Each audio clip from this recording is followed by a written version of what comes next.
El carcelero de Filipos, el carcelero de esta historia, quiso suicidarse, quitarse la vida, y por un pelito, como decimos, se salvó. Su decisión había sido meterse la espada, atravesarse con la espada y ponerle fin a su vida. ¿Por qué lo iba a hacer? Porque sabía que le esperaba un juicio donde seguramente él sería ejecutado por los prisioneros que se habían ido de la cárcel. Y en lugar de que lo ejecutaran, dijo: mejor lo hago yo mismo. Y entonces tomó la decisión de matarse, de quitarse la vida. Algo que mucha gente hace. Dicen por ahí que en el 2022, dicen los datos, que en el 2022 498 personas se privaron de la vida, se suicidaron en Guatemala. Por dos no fueron 500, se quitaron la vida en el año 2022. Se suicidaron, y que la mayoría de ellos estaban entre los 20, entre los 16 y 30 años. Y que las causas en común fueron ansiedad, desesperación y miedo. Entonces, este hombre quería sumarse a la estadística.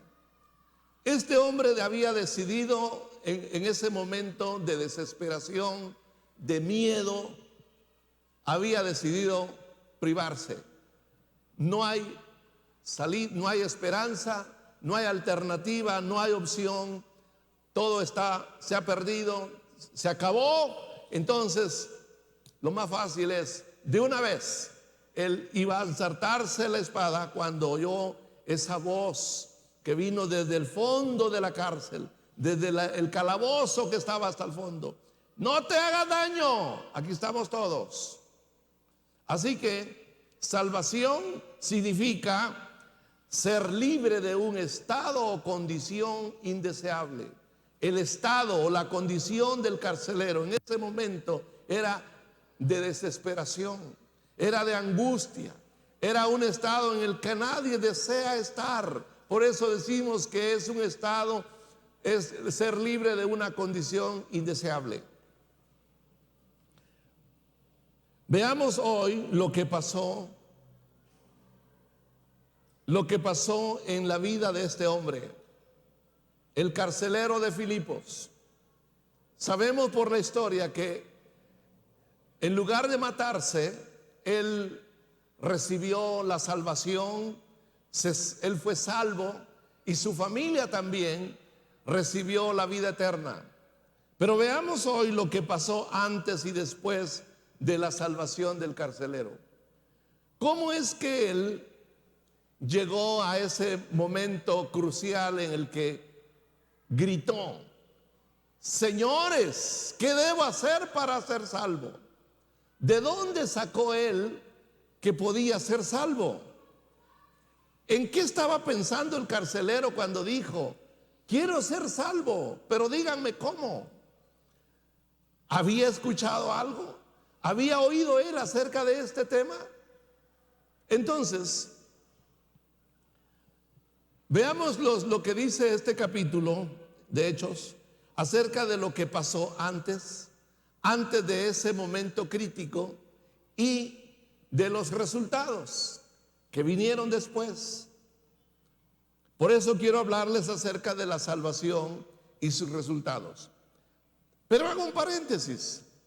Es interesante que en este capítulo la palabra casa y casa y casa es repetida, es frecuente. Dice, la primera vez que aparece, bueno, no es la segunda, es cuando Pablo le dice: si crees en el Señor Jesucristo, te salvarás tú y tu casa. Y luego dice, le hablaron la palabra del Señor a él y a todos los que estaban en su casa. Y luego dice, y llevándolos a su casa, les puso la mesa y se regocijó con toda su casa de haber creído a Dios. Y después de haber pasado por toda esa experiencia y de haber sido experimentado la salvación con toda su familia, ellos regresan, Pablo y Silas regresan a la casa de Lidia, donde habían empezado la obra misionera en Filipos. Ya había una iglesia en otra casa y era la casa de Lidia. Dice el verso 40, entonces saliendo de la cárcel entraron en la casa de Lidia y hablando y habiendo visto a los hermanos, los consolaron y se fueron. Entonces observamos el énfasis que nos hace la Escritura: el evangelio en las casas. El evangelio en las casas. Si no captamos el mensaje, se nos va la oportunidad. Y no digo que se nos va porque nos lo vayan a quitar. Se nos va la oportunidad porque el tiempo es corto. Porque no sabemos cuántos años de vida nos quedan. No sabemos si este es el último año que yo estoy con ustedes o usted está ahí sentado oyéndome. No sabemos. Y nos podemos ir y ¿qué hicimos? Bueno, fuimos a la iglesia y asistimos y estuvimos, pero logramos, dimos algo, hicimos algo trascendental, algo que trascendiera. Necesitamos captar la visión de la iglesia primitiva, la visión de la iglesia del libro de los Hechos. La iglesia creció como nunca en la historia ha crecido, pero fue en las casas. Si no nos vamos a las casas, seguiremos siendo la iglesia que somos, una iglesia maravillosa, hermosa, de la cual me siento, no soy digno, realmente así me considero, de presidir, pero creo que hay más, hay mucho más. Como decíamos hace 8, el Señor le dijo a Pablo, no calles, habla, no temas, habla. En la ciudad de Corinto, no temas, habla porque tengo mucho pueblo aún en esta ciudad. Una ciudad corrompida, inmoral como Corinto. Pero Dios dijo, tengo mucho pueblo allí todavía. Por lo tanto, tienes que hablar. Entonces, aquí vemos, por el énfasis que nos hace la historia, que el evangelio estaba en las casas. El evangelio lo encontramos en las casas. En las casas. Pero los creyentes se han encerrado en templos. Los cristianos se han encerrado en iglesias y hacen de los templos unos lugares tan bellos, tan preciosos. Son como tacitas de plata. Pero todo eso se va a quedar. Se va a quedar. Necesitamos hacer algo que sea trascendental, algo que vaya más allá de lo normal. Vámonos a las casas. Tenemos que regresar a las casas. De otra manera, primero, usted no será dinámico en el reino de Dios. Segundo, no vamos a ganar a esa gente que Dios la tiene en su libro o en su propósito, en sus planes. Ya los tiene incluidos como su pueblo. Bueno, cierro el paréntesis. Entonces, ¿qué pasó antes? ¿Qué pasó en el momento de su conversión? ¿Y qué pasó después? Vamos a la primera parte, antes de la salvación.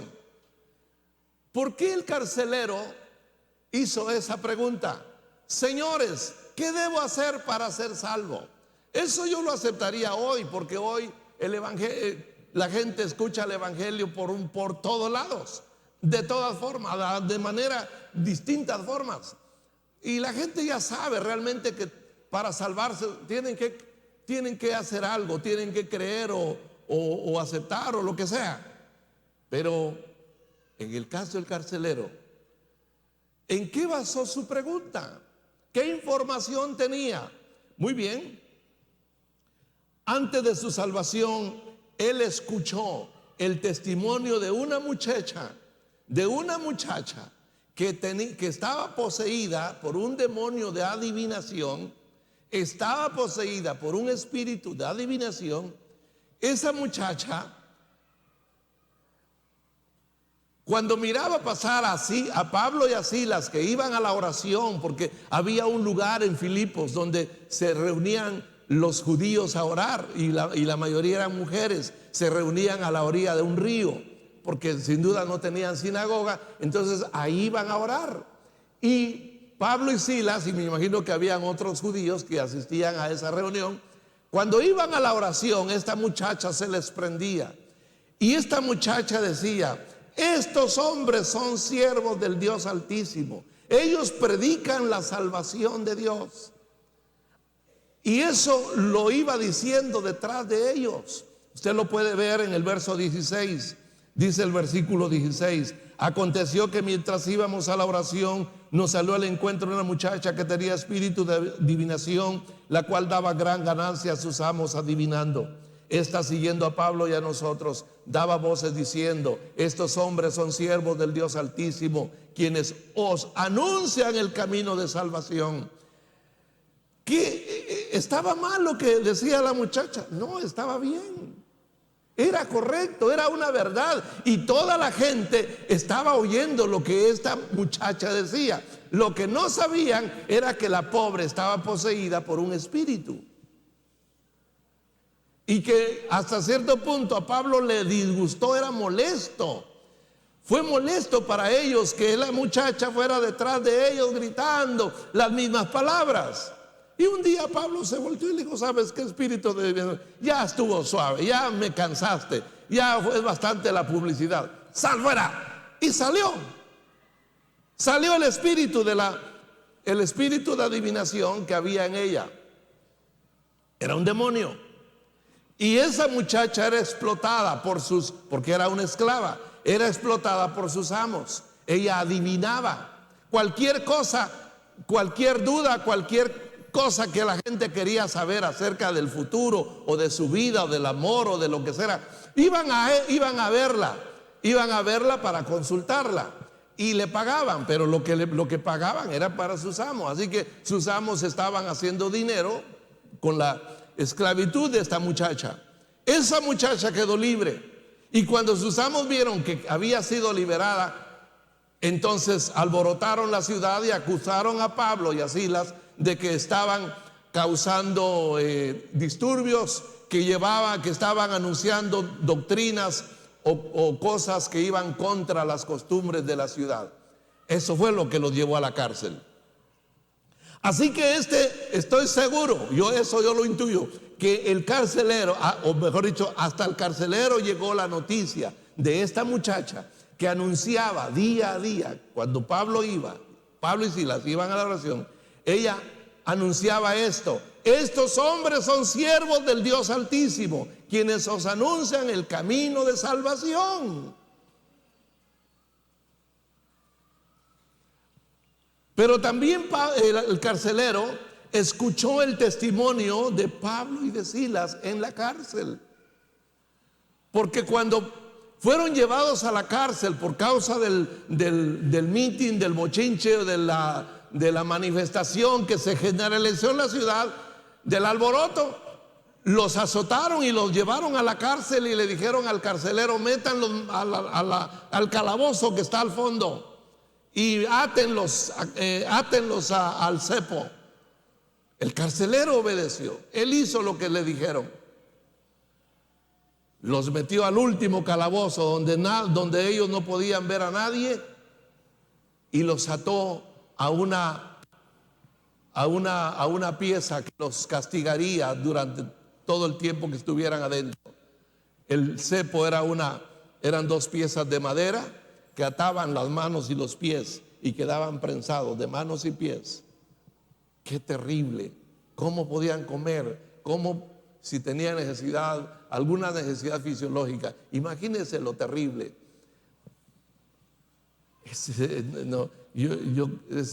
Son una de las formas o sistemas de tortura de los tiempos antiguos. Eso es terrible. Terrible pasar todo el día, toda la noche encorvado, atado, sin poder sacar las manos ni los pies. Aparte de que estaban encerrados en el último calabozo. Entonces, pero lo que no esperaba el carcelero era que estos dos hombres, Pablo y Silas, en la noche se pusieran a cantar. Oraban y cantaban. Oraban y cantaban. Esas son las vigilias que cambian. Es que a veces hacemos vigilias solo hacemos programas para vigilias, pero pareciera que los programas es para que la gente no se duerma. Pero no estoy en contra por favor, no me van a entender mal. De todo lo que se hace para el Señor, si es en su nombre, es para su gloria, ¿verdad? Pero estas son las noches que realmente van a cambiar las cosas. Pablo y Silas están atados al cepo, pero están orando y están cantando. Están orando y están diciendo: mi corazón entona la canción. Y el carcelero está oyendo. Pero no solo el carcelero, los otros presos los oían. Escuchaban las oraciones y escuchaban la alabanza. Entonces el carcelero había escuchado el testimonio de la muchacha y ahora está escuchando el testimonio de los hermanos, de Pablo y Silas. Y luego este carcelero fue testigo del terremoto. Él lo sintió. Él vio cuando su casa se estremecía, las paredes ya se caían. Él vivió esa experiencia, fue testigo. Él sintió el terremoto que hubo a medianoche. Y cuando la tierra tembló, él lo primero que hizo fue ir a la cárcel y ve que las puertas están botadas. Los calabozos están abiertos. No había luz eléctrica.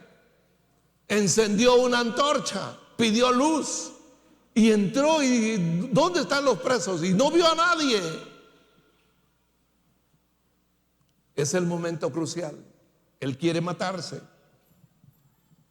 Así que ya van tres cosas. Oyó a la muchacha, oyó el testimonio de Pablo y Silas y experimentó el movimiento telúrico, el movimiento de la tierra, algo totalmente fuera de lo común. Pero lo que más le impresionó o lo que más afectó su vida, impactó su vida, fue que cuando entra con la antorcha, encuentra a todos los presos allá adentro. Todos están juntitos como pollitos. Nadie se ha ido.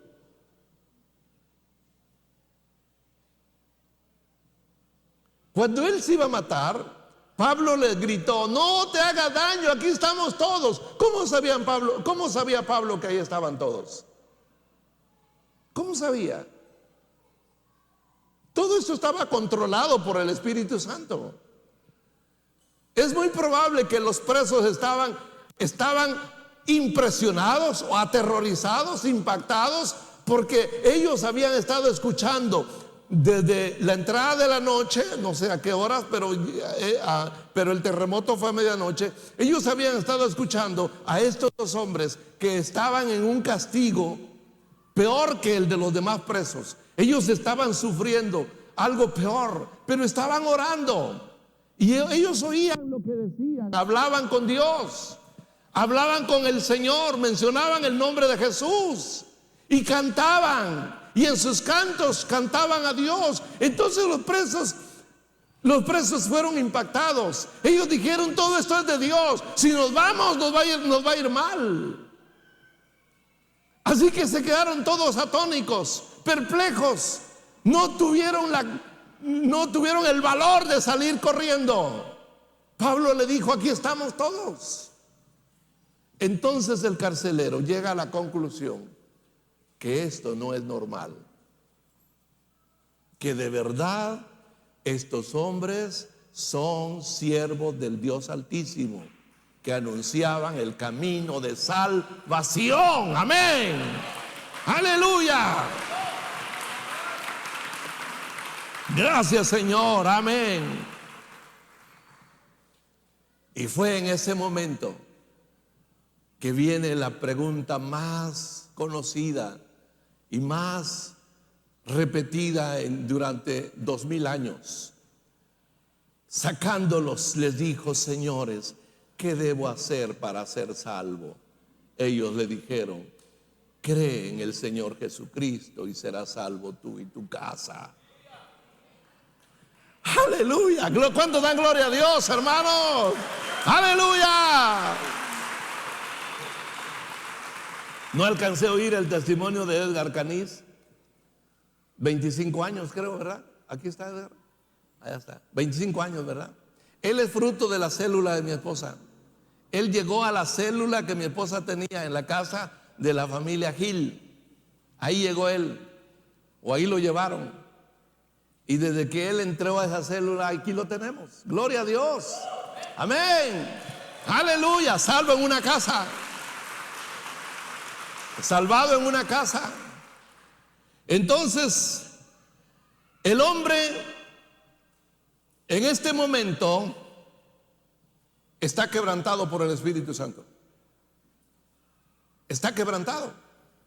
Porque el versículo 29 dice: él entonces, pidiendo luz, se precipitó hacia adentro de la cárcel y temblando se postró a los pies de Pablo y de Silas. Temblando, estaba asustado, impresionado. Se postró delante de los prisioneros, Pablo y Silas. Puede imaginarse un hombre como el carcelero, no sabemos su nombre, pero esos son crueles, implacables, esos no tienen misericordia. Supongo que cuando le entregaron a Pablo los agarró del cuello y los llevó y los empujó hasta adentro y le dijo: de aquí no van a salir hasta que yo lo diga, y si se portan mal no les doy de comer, y si no se portan bien les va a caer látigo. Pero ahora está postrado ante ellos, temblando. ¿Qué ha pasado? El Espíritu Santo lo había quebrantado. El hombre estaba quebrantado. Estaba quebrantado. ¿Quién lo había hecho? El Espíritu Santo. Porque días antes Pablo y Silas venían avanzando por Galacia o Asia Menor, y el Espíritu Santo en 2 ocasiones les prohibió predicar en cierta región. Ellos quisieron caminar hacia el norte, el Espíritu Santo le dijo: no, aquí no. Quisieron irse a otro lado, aquí tampoco. Entonces dijeron: ¿para dónde? Y esa noche Pablo tuvo una visión y vio a un macedonio. Filipos era una ciudad macedonia. Vio a un macedonio que decían: vengan y ayúdennos. Entonces ellos dieron por hecho que el Señor los llamaba hacia Macedonia y caminaron hacia Macedonia. El Espíritu Santo que les prohibió predicar en Galacia, en Bitinia, en esas regiones, ese mismo Espíritu Santo los había llevado hasta la cárcel. ¿Por qué? Porque ahí había un carcelero que iba a pedir ayuda. Era el macedonio que ellos habían visto en la visión.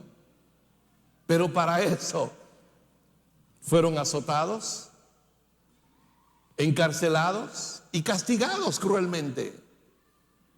Ese es el precio que a veces hay que pagar para que alguien sea salvo. Yo me acuerdo, en 2 minutos se lo cuento, en una ocasión, sin qué ni para qué, sin necesidad, a mí me encerraron en una cárcel en la ciudad de Arriaga, en el estado de Chiapas, y me metieron a una celda, pero acababan de fugarse los que estaban antes y habían roto las ventanas, y entonces dijeron: no hay otra forma, los vamos a encerrar ahí, pero les vamos a quitar la ropa. Y yo era el segundo que entraba, y tenían que juntar 60 indocumentados para traerlos deportados. Me río porque no tenía necesidad de yo estar ahí, pero era de Dios. Ya pueden imaginarse, sin ropa. No se imagina. Estaba yo solo en calzoncillo, todos, solamente en calzoncillo, todos. Toda la ropa la dejamos afuera. Pero los 3 que entraron eran también indocumentados, pero eran pandilleros. Y empezamos a hablar. Y el que los dirigía se interesó tanto que me decía: hábleme más, cuénteme. Y hablamos, y como a las 11 de la noche nos hincamos y él se entregó a Cristo en la celda. Los 2 estábamos en calzoncillo orando. Fue la experiencia más chistosa que he tenido. Ahora dije: ahora sé por qué el Señor me trajo aquí sin necesidad. El Espíritu Santo lo había quebrantado, y por eso es que hizo que Pablo y Silas llegaran hasta ese punto. Recordemos que Jesús había dicho: cuando venga el Espíritu Santo, Él convencerá al mundo de pecado, de juicio, de justicia y de juicio. Él convencerá al mundo de pecado porque no creen en mí, de justicia porque yo voy al Padre, y de juicio porque el Dios de este mundo ya está juzgado. El Espíritu Santo había convencido a ese pobre miserable de que era un pecador de gran tamaño. Lo había convencido de que era un hombre injusto, y lo había convencido de que él tendría que dar cuentas ante Dios. Por eso el hombre está temblando, está angustiado, y dice: señores, ¿qué debo hacer? Su pregunta fue: ¿qué hacer? Esto dice el verso 30. Señores, ¿qué debo hacer para ser salvo? Y la religión contesta: tienes que bautizarte. ¿Qué debo hacer para ser salvo? La religión dice: tienes que cumplir con estas condiciones, tienes que llenar estos requisitos, tienes que comportarte de esta manera. ¿Quieres ser salvo? Tienes que vivir así, o caminar así, o vestirte así, etcétera, etcétera.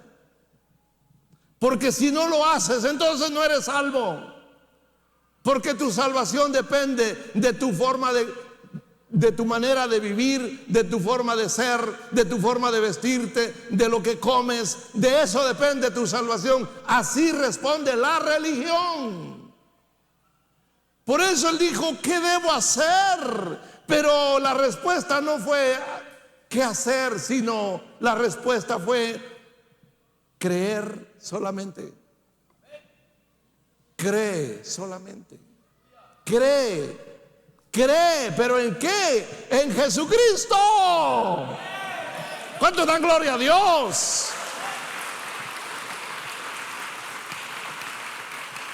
Cree en Jesucristo. Cree en Él y serás salvo, tú y tu casa. Creer tiene que ver con la voluntad. Él tenía, ante esta situación, tenía que decidir creer o no creer.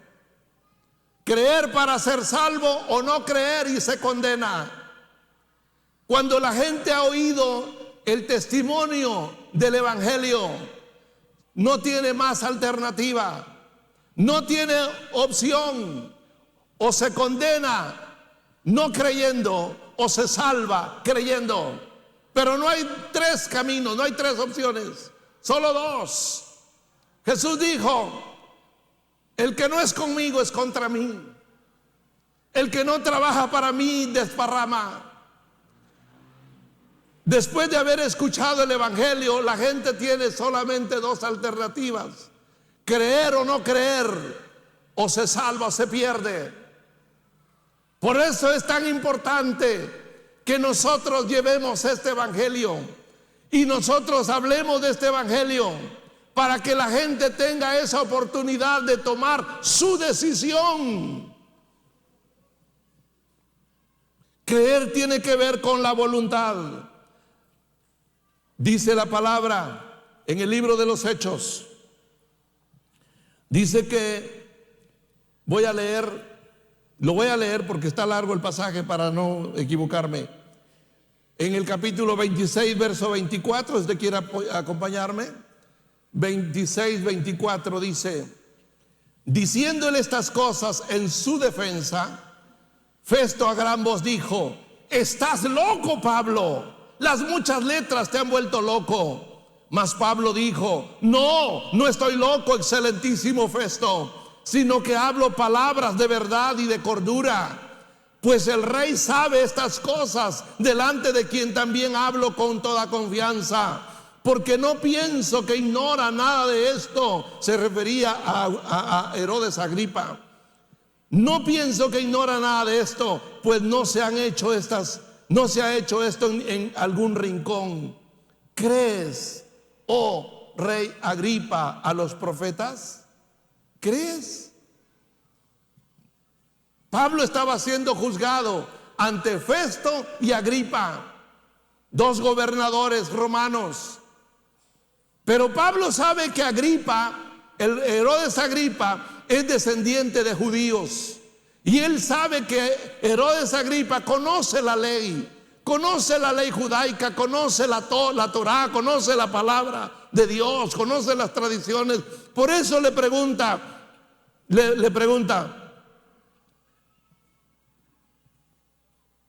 gloria a Dios, ya me perdí. ¿Crees? 27. ¿Crees, oh rey Agripa, a los profetas? Yo sé que crees.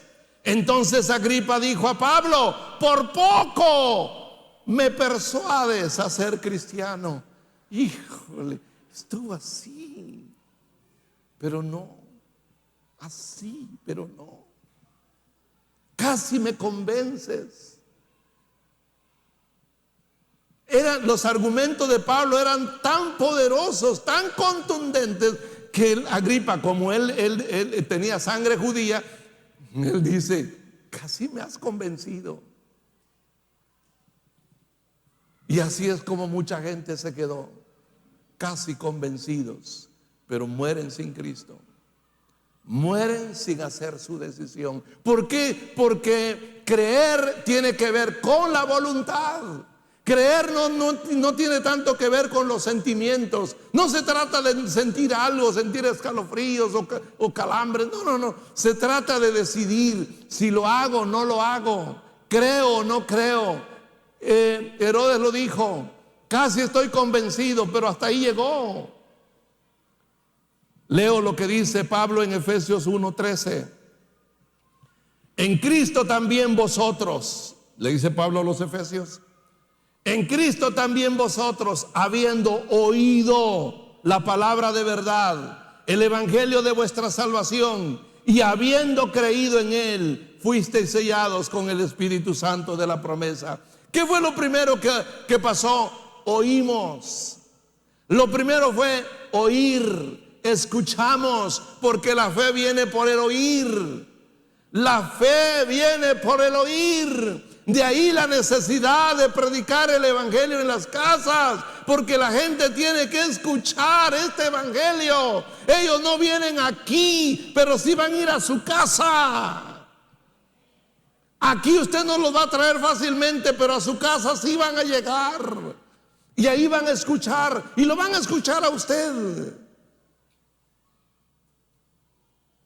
le dice Pablo a los hermanos de Éfeso: ustedes, habiendo oído la palabra de verdad, el evangelio de su salvación, y habiendo creído en él, fueron sellados con el Espíritu Santo de la promesa. Jesús le dijo a la iglesia de la Odisea, le dijo: he aquí, yo estoy a la puerta y llamo. Yo estoy a la puerta y llamo. Si alguno oye mi voz y abre la puerta, entraré a él y cenaré con él y él conmigo. Deducimos que si alguien oye su voz pero no abre la puerta, él no entrará. Él estará hablando y tocando, pero el que está adentro tiene que abrir la puerta. Él nunca va a empujar la puerta, es el que está adentro el que tiene que decir: pase, adelante. Creer tiene que ver con la voluntad. Es una decisión voluntaria y consciente. Cuando usted se entregó a Cristo, no le retorcieron el brazo, no lo obligaron. A pesar de que le habían dicho: si te metes ahí te van a obligar. Te van a obligar a dar dinero, te van a obligar a que ya no vayas al baile, ya no fumes y ya no tomes. Te van a obligar y te van. Pero bueno, eso se dice afuera por ignorancia. Pero la realidad es otra. El reino de Dios no es comida ni bebida. El reino de Dios es, ¿qué dice la palabra? Es justicia, es paz y es gozo en el Espíritu. ¿Cuánto dan gloria a Dios?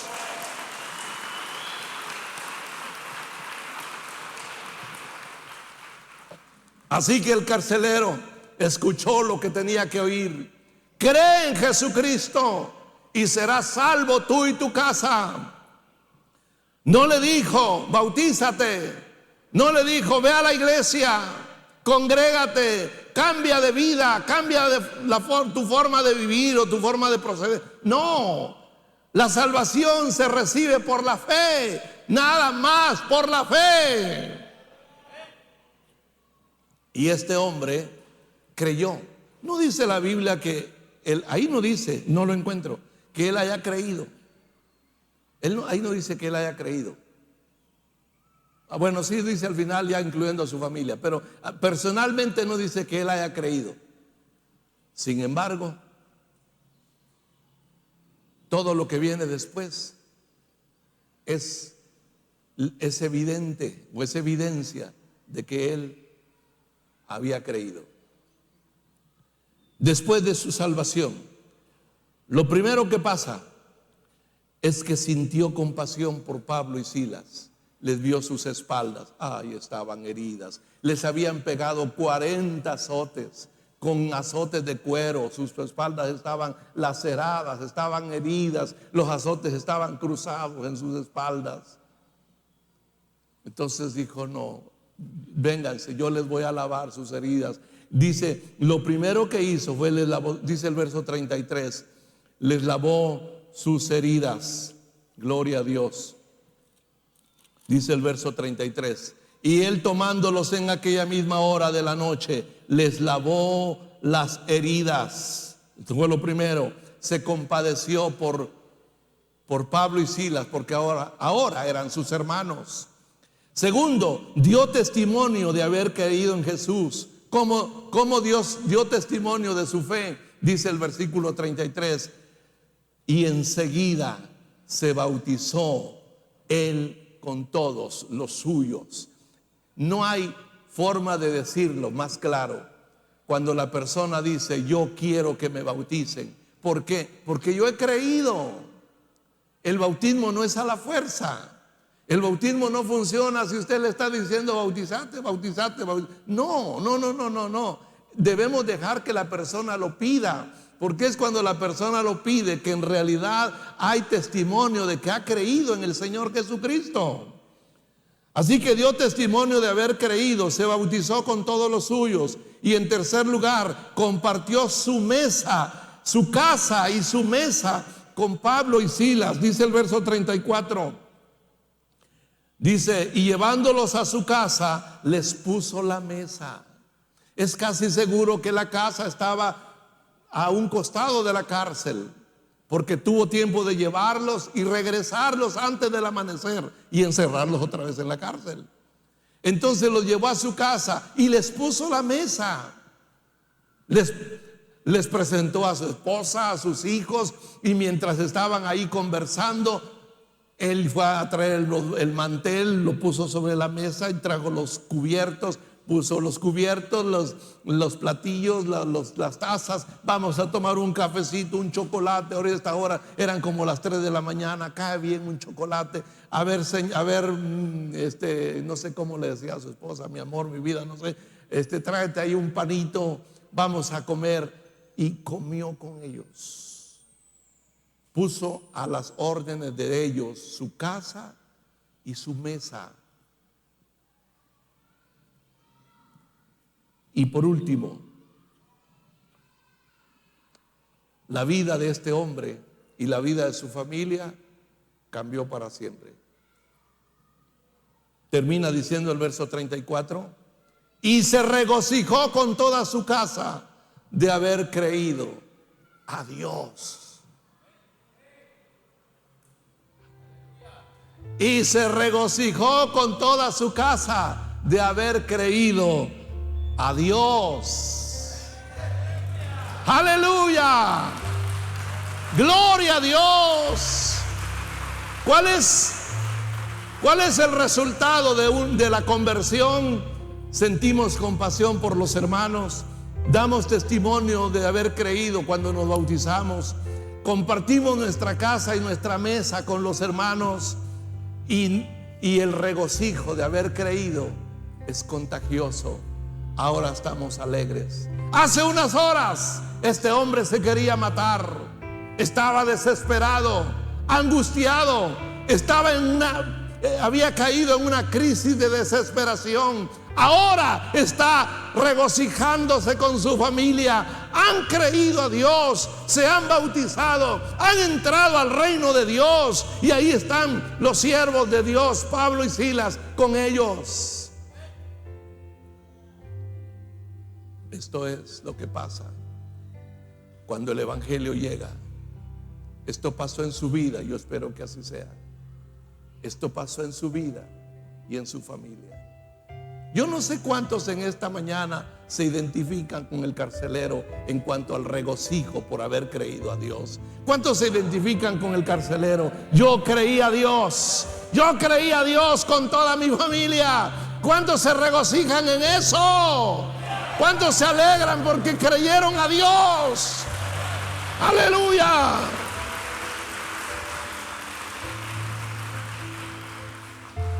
El hombre cayó postrado ante Pablo y Silas, temblando de angustia. Un hombre con carácter hostil, con carácter duro, cruel, ahora era una criatura frágil, rendido, quebrantado por el Espíritu Santo. Porque para el Espíritu Santo no hay hombres fuertes ni débiles. Todos somos débiles. Todos somos pecadores. Todos necesitamos llegar a ese momento crucial en el cual no sabemos cómo ser salvos. Los que hemos experimentado la vida eterna, los que hemos conocido este camino, sabemos cuán maravilloso es haber creído en Jesucristo, haberlo reconocido como el único Salvador. Yo concluyo, el nacimiento de Jesús dividió la historia de la humanidad. Siempre hablamos de antes de Cristo o después de Cristo. Las cosas que pasaron antes de Cristo y las cosas que sucedieron después de su nacimiento. Lo mismo pasa con la conversión. La conversión divide la historia de la persona. Yo puedo recordar lo que fui antes de conocer a Jesús, y sé lo que fui después de haberle conocido. Yo creo que todo verdadero cristiano sabe lo que su vida fue hasta que conoció a Cristo, lo que su vida era antes de Cristo. Y usted puede decir: mi vida tiene dos etapas, antes y después de Cristo. Lo que fui y lo que soy, no soy el mismo. Ya no soy igual. Mi vida ya no es la misma. Antes vivía en el temor, en el miedo, en la angustia, en la depresión, en la incertidumbre. Antes dependía de la aceptación de los demás. Antes me sentía bien si los demás me aceptaban o no me aceptaban. Hoy soy un hijo de Dios. Valgo la sangre de Jesús. Mi vida tiene valor en el reino de Dios. Mi vida tiene valor en el reino de Dios. Mi vida tiene dos etapas: lo que fui antes como el carcelero y lo que ahora soy como creyente. ¿Ha habido ese cambio en su vida? ¿Ya se rindió al Señor? ¿Ha habido ese cambio en usted? ¿Puede usted ver con claridad esas dos etapas en su vida? ¿O su vida sigue siendo igual? Usted ya ha oído mucho del Evangelio, pero usted no puede decir, no puede ver con claridad que su vida tuvo un cambio en algún momento de su vida y que hasta la fecha la tiene usted en su memoria o la tiene anotada. Este día mi vida cambió. No puede usted decir eso. Usted no ha nacido de nuevo. Usted no ha nacido de nuevo. Si usted no ha nacido de nuevo y el Señor lo llama esta noche, usted no está seguro de su salvación. Pero si usted tiene esta experiencia, si usted le puede decir a todo el mundo: esto fui, esto soy, esto era antes, esto soy ahora. Ya no soy el mismo. Desde que conocí a Cristo, desde que creí en Él, mi vida es diferente. Si usted puede decir eso, entonces muérase hoy. Váyase. ¿Usted está seguro? Su vida pertenece al reino de Dios. ¿Cuánto dan gloria a Dios esta mañana, hermanos? Vamos a estar de pie, vamos a dar gloria a Dios, vamos a cantar. ¿Cuántos saben que solo Dios nos da la felicidad en la vida? ¿Cuántos son felices, hermanos? ¿Cuántos son felices? En el Señor, en el Señor. Aquí no se va a decir: hermano, yo soy infeliz, mi suegra me hace infeliz. Conviértala, ore por ella, háblele del Señor, ámela hasta que se convierta. No, aquí no se vale decir soy infeliz, porque si Cristo ha entrado a nosotros o en nosotros, Él es todo. Él hace que todo cambie. Así que vamos a gozarnos en el Señor. Cantemos al Señor esta mañana. Démosle la gloria. Amén. ¿Cuántos están alegres en esta mañana? Amén. Somos felices, amén, porque Cristo está en nosotros y ahora somos salvos por su gracia y su amor. Un aplauso, por favor, para el Señor en esta mañana. Aleluya. Aleluya. Gloria a Dios. Vamos todos a cantar fuerte.